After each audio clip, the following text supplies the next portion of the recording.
오늘도 귀한 하루가 우리에게 주어졌습니다. 말씀을 통해서 이 하루를 더욱더 귀하고 복되게 살아갈 수 있으면 좋겠습니다. 이 아침 출애굽기 28장 15절에서 43절의 말씀 함께 보겠습니다. 너는 판결 흉패를 애보자 하는 방법으로 금실과 청색, 자색, 홍색 실과 가늘게 꼰 배실로 정교하게 짜서 만들되 길이와 너비가 한 뼘씩 두 겹으로 네모 반듯하게 하고 그것에 네 줄로 보석을 물리되 첫 줄은 홍보석, 황옥, 녹주옥이요 둘째 줄은 석류석, 남보석, 홍만호요 셋째 줄은 호박, 백만호, 자수정이요 넷째 줄은 녹보석, 호만호, 벽옥으로 다 금태에 물릴지니 이 보석들은 이스라엘 아들들의 이름대로 12이라. 보석마다 12지파의 한 이름씩 도장을 새기는 법으로 새기고 순금으로 노끈처럼 따은 사슬을 흉패 위에 붙이고 또 금고리 둘을 만들어 흉패 위 곧 흉패 두 끝에 그 두 고리를 달고 따은 두 금 사슬로 흉패 두 끝, 두 고리에 꿰어 매고 두 따은 사슬의 다른 두 끝을 에봇 앞 두 어깨바지에 금태에 매고 또 금고리 둘을 만들어 흉패 아래 양쪽 가 안쪽 곧 에봇에 닿은 곳에 달고 또 금고리 둘을 만들어 에봇 앞 두 어깨바지 아래 매는 자리 가까운 쪽 곧 정교하게 짠 띠 위쪽에 달고 청색끈으로 흉패고리와 에봇 고리에 꿰어 흉패로 정교하게 짠 에봇 띠 위에 붙여 떨어지지 않게 하라. 아론이 성소에 들어갈 때에는 이스라엘 아들들의 이름을 기록한 이 판결 흉패를 가슴에 붙여 여호와 앞에 영원한 기념을 삼을 것이니라. 너는 우림과 둠밈을 판결 흉패 안에 넣어 아론이 여호와 앞에 들어갈 때에 그의 가슴에 붙이게 하라. 아론은 여호와 앞에서 이스라엘 자손의 흉패를 항상 그의 가슴에 붙일지니라. 너는 에봇 받침 겉옷을 전부 청색으로 하되 두 어깨 사이에 머리 들어갈 구멍을 내고 그 주위에 갑옷깃같이 깃을 짜서 찢어지지 않게 하고 그 옷 가장자리로 돌아가며 청색, 자색, 홍색 실로 석류를 쑤놓고 금방울을 간격을 두어 달되 그 옷 가장자리로 돌아가며 한 금방울, 한 석류, 한 금방울, 한 석류가 있게 하라. 아론이 입고 여호와를 섬기러 성소에 들어갈 때와 성소에서 나올 때에 그 소리가 들릴 것이라. 그리하면 그가 죽지 아니하리라. 너는 또 순금으로 패를 만들어 도장을 새기는 법으로 그 위에 새기되 여호와께 성결이라 하고 그 패를 청색끈으로 관 위에 매되 곧 관 전면에 있게 하라. 이 패를 아론의 이마에 두어 그가 이스라엘 자손이 거룩하게 드리는 성물과 관련된 죄책을 담당하게 하라. 그 패가 아론의 이마에 늘 있으므로 그 성물을 여호와께서 받으시게 되리라. 너는 가는 배실로 반포 속옷을 짜고 가는 배실로 관을 만들고 띠를 수놓아 만들지니라. 너는 아론의 아들들을 위하여 속옷을 만들며 그들을 위하여 띠를 만들며 그들을 위하여 관을 만들어 영화롭고 아름답게 하되 너는 그것들로 네 형 아론과 그와 함께한 그의 아들들에게 입히고 그들에게 기름을 부어 위임하고 거룩하게 하여 그들이 제사장 직분을 내게 행하게 할지며 또 그들을 위하여 배로 속바지를 만들어 허리에서부터 두 넓적다리까지 이르게 하여 하체를 가리게 하라. 아론과 그의 아들들이 회막에 들어갈 때에나 제단에 가까이 하여 거룩한 곳에서 섬길 때에 그것들을 입어야 죄를 짊어진 채 죽지 아니하리니 그와 그의 후손이 영원히 지킬 규례니라. 제사장은 하나님께 나아가 제사를 드리는 아주 특별한 직무를 담당하는 사람이었습니다. 그는 직무만큼이나 입는 옷도 참 특별했습니다. 28장 1절부터 14절에는 제사장이 입는 옷, 에봇에 대해서 설명이 되어 있습니다. 에봇의 양쪽 어깨에는 호마노라는 보석이 달려 있다고 합니다. 그곳에는 이스라엘의 12지파의 이름을 각각 6개씩 나누어서 새겨 놓았습니다. 그리고 이제 오늘 살펴보게 될 말씀 15절부터 30절의 내용 중에는 에봇의 가슴 부위에 위치한 흉패에 대해서 설명을 하고 있습니다. 이 흉패는 에봇과 같은 직물로 짰다라고 합니다. 그리고 겉부분에는 에봇의 어깨에 달려있던 보석처럼 보석이 달려있는데 3개씩 총 4줄이 있음으로써 12개의 보석이 달려있었습니다. 그리고 이 12개의 보석에는 이스라엘 12지파 이름이 각각 새겨져 있었습니다. 흉패는 겉부분에는 화려한 보석이 달려 있었지만 실제로는 주머니 역할을 하였습니다. 그래서 빛들이라는 우림 그리고 완전이라는 뜻인 둠밈이라는 2개의 돌을 그 안에 보관을 하였습니다. 종교개혁자 루터는 이를 빛과 공의라고 번역을 하기도 했지만 오늘날 대부분의 성경에서는 번역하지 않고 그냥 원어인 우림 그리고 둠밈이라고 그냥 사용을 하고 있습니다. 이 2 돌은 주로 국가의 중요한 일을 결정짓거나 하나님의 거룩한 뜻을 물을 경우에 사용되었습니다. 그렇기 때문에 이 돌을 넣어두던 흉패를 판결 흉패라고 불렀습니다. 그런데 우리는 제사장이 복장에서 한 가지 특징을 발견하게 됩니다. 에봇의 어깨에 붙어 있던 이 보석에 이스라엘의 12지파의 이름을 새겨놓았던 것처럼 이 흉패에도 12지파의 이름을 새겨놓고 있습니다. 왜 옷에 12지파의 이름을 새기고 있는 것일까요? 대부분 성경을 연구하는 사람들은 이 의미를 이렇게 보고 있습니다. 제사장이라는 역할은 1차적으로 하나님 앞에 나아가서 제사를 드리는 역할을 감당하지만 백성을 대표해서 하나님 앞에 나아가는 사람이고 또 제사장은 백성을 대표하여 하나님께 나아가서 제사를 드림과 동시에 백성들을 향한 책임과 의무를 지닌 사람이었기 때문에 그의 옷에 12지파의 이름을 새겨놓았다라고 보고 있습니다. 따라서 제사장의 역할은 단순히 하나님 앞에 나아가서 제사를 드리는 것에 그치는 것이 아니라 백성에 대한 책임과 의무까지도 담당을 하고 있었음을 알 수가 있습니다. 이제 계속해서 이어지는 33절부터 35절에는 제사장의 옷 가장자리에 달려있는 성류 모양의 수가 새겨져 있는 금방울에 대해서 이야기하고 있습니다.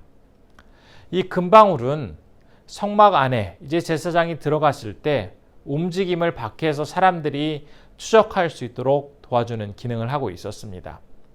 비록 이 성막 안에서 어떤 일들이 벌어지고 있는지 밖에 사람들은 알 수 없었지만 제사장이 움직이는 동안에 이 방울이 움직이면서 소리를 내면서 이제 어떻게 일이 진행되고 있는지를 충분히 짐작을 할 수가 있었습니다. 방울 소리가 나고 있다면 제물이 정상적으로 드려지고 제사가 진행되는 것을 충분히 짐작해 볼 수가 있지만 만일 중간에 이 방울 소리가 나지 않게 되면 제사장에게 사고가 발생해서 그가 목숨을 잃었거나 심각한 상태에 빠졌다라는 것을 알게 되기 때문입니다. 이렇게 방울 소리가 나지 않을 경우에 사람들은 제사장 몸에 묶여있던 줄을 끌어당겨서 그를 바깥으로 나오도록 했습니다. 이처럼 종은 제사장의 활동을 알 수 있도록 해주는 역할을 하고 있다라고 증거하고 있습니다. 뿐만 아니라 그의 모습 속에서는 또 한 가지 특징을 발견할 수가 있는데 36절부터 38절에 보면 그의 머리에 쓰는 관에 대해서 설명을 하고 있습니다. 관은 가는 배실로 만든 그런 관이었는데 그 이마 전면에는 순금으로 만들어진 패에 여호와께 성결이라는 글씨가 새겨져 있었습니다. 여호와께 성결이라는 관을 쓰기에 조금도 흠도 없고 철저히 자신을 구별하고 거룩하게 하도록 하신 이 하나님의 의도를 우리는 이 관의 모습을 통해서 다시 한번 살펴볼 수가 있습니다. 그리고 마지막 부분에는 아론의 아들들이 입는 옷에 대한 설명으로 28장이 마무리되고 있습니다. 오늘 말씀을 통해서 우리는 제사장이 제사를 드리기 위해서 이제 갖추어야 할 옷, 그 옷에 대해서 함께 살펴보았습니다. 구체적인 색깔이라든지 모양이라든지 직물의 형태라든지 그곳에 새겨지는 글씨까지도 하나님은 아주 자세히 말씀해 주셨습니다. 옷을 장식하고 있는 금, 또 각종 화려한 색깔, 보석, 이것들은 멀리서도 눈에 띌 만큼 너무나 화려하게 잘 만들어진 의복이었습니다. 그러한 옷을 입고 제사를 드릴 수 있음은 제사장에게만 주어진 특권이기도 하였습니다. 그러나 이 특권은 다른 사람들보다 내가 우월하거나 뛰어나다라는 의미가 아닌 다른 사람과 구별되고 분리되었음을 보여주기 위한 표시였습니다. 하나님은 제사장이 구별된 삶, 구별된 모습을 지니도록 요구하셨던 것입니다. 구약시대에는 제사장이 아론의 후손으로 한정되었지만 이제 신약시대 예수 그리스도께서 이 땅에 오신 이후에는 우리가 베드로전서 2장 9절에서 나타난 것처럼 주님을 믿는 모든 사람들이 택한 백성이 되는 것이고 또 우리와 같은 주님을 믿는 사람들은 왕 같은 제사장이 되었습니다. 참으로 아무런 자격이 없는 자들이었지만 우리를 예수 그리스도께서 구원해 주시고 은혜를 베풀어 주시고 이제 하나님 앞에서 왕과 같은 제사장으로 삼아 주셨습니다. 우리가 왕과 같은 제사장이 되었다라는 것은 왕처럼 존귀하게 대접받고 왕처럼 아주 떳떳하게 많은 것들을 지배하면서 누리면서 살아가야 한다라는 의미가 아니라 진정한 왕 대신 하나님의 백성을 사랑하고 섬기고 또 그 모든 백성들을 위해서 구별된 사람이 되어야 한다라는 의미입니다. 우리는 비록 이 세상에서 살아가고 있지만 그렇기 때문에 반드시 세상과는 구별된 모습을 나타내 보이며 살아가야 합니다. 세상과 구별된다라는 것이 단순히 어떻게 외적으로 보여지는 옷을 잘 입는다거나 아니면 목소리를 다르게 한다거나 태도를 다른 사람과 차이가 나야 한다라는 그런 의미가 아니라 특별히 죄에 대해서 아주 철저하게 회개하고 말씀을 철저하게 따르는 행동을 보이면서 살아가야 한다라는 의미입니다. 물론 그리스도인들도 실수할 수 있고 부족한 모습을 보일 수도 있습니다. 그러나 자신의 그 잘못과 죄에 대해서 그냥 대충 넘기지 않고 그것들을 솔직히 인정하고 철저히 회개하는 모습이 그리스도인들 또 왕같은 제사장된 우리에게는 반드시 있어야 한다라는 것입니다. 그리고 우리가 오늘 말씀을 통해서 배울 수 있는 또 한 가지가 있습니다. 그것은 제사장의 입은 옷에 그리고 어깨와 가슴에 붙어있던 그 보석에 새겨진 12지파의 이름, 그것은 아까 이야기할 때에 백성들을 대표함과 동시에 그들에 대한 책임과 의무를 제사장이 지고 있음을 이야기한다라고 말씀을 드렸습니다. 제사장이 세상을 향해서 사람을 향해서 거룩한 부담감을 가지고 그들을 섬겼던 것처럼 또한 왕같은 제사장으로 살아가는 우리들, 아무리 신앙이 좋고 열심히 기도하고 하나님과의 관계가 좋다고 하지만 주변 사람들을 모른 척하고 주변 사람들과 관계를 맺지 못하고 혼자 살아가고 있다면 그것은 건강한 그리스도인의 모습이 아닙니다. 제사장이 백성에 대한 부름과 책임을 감당하였던 것처럼 우리 그리스도인들 역시 사회에 대한 관심과 사랑을 가지고 백성들을 진심으로 돌보고 섬기는 역할을 잘 감당해내야 합니다. 특별히 우리 주변에 어렵고 힘들어하는 많은 이웃들이 있습니다. 그들과 함께 진실한 마음을 나누고 진실로 그들을 위로해주고 평안과 건강을 위해서 기도해주고 아픔을 보듬어 줄 수 있는 그러한 그리스도인들이 되어야 하겠습니다. 또한 제사장은 그의 복장에뿐만 아니라 머리에 쓴 관에도 여호와께 성결이라는 글씨를 새겨놓음으로써 다른 사람과 분명히 구별된 거룩한 삶을 살도록 하였습니다. 우리의 모습 속에서, 말 속에서, 우리의 존재 속에서 바로 거룩이 자연스럽게 계속해서 흘러나와야 하겠습니다. 오늘 이 제사장의 의복과 모습을 통해서 살펴보았던 것처럼 왕같은 제사장으로 이 세상을 살아가고 있는 우리의 모습 속에서도 예수 그리스도 때문에 변화되고 거룩해지고 더 깨끗해지고 순수한 우리의 많은 모습들이 자연스럽게 풍겨나고 흘러나옴으로써 진정한 주님의 사람으로, 주님의 제사장으로 또 주님을 위한 그러한 주님의 귀한 종으로 살아가실 수 있는 그런 하루가 되기를 소원해 봅니다.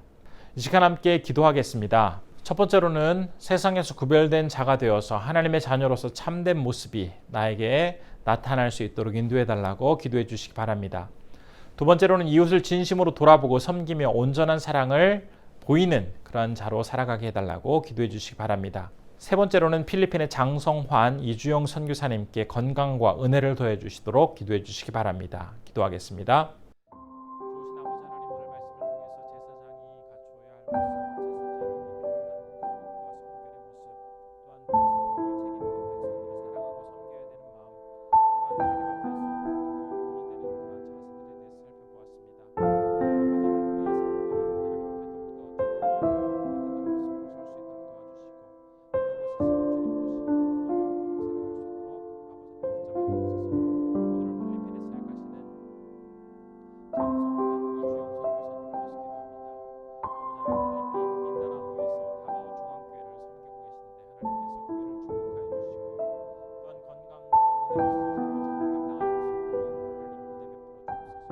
진정한 제사장의 모습으로 거룩과 순결을 요구하셨던 하나님의 모습을 기억합니다.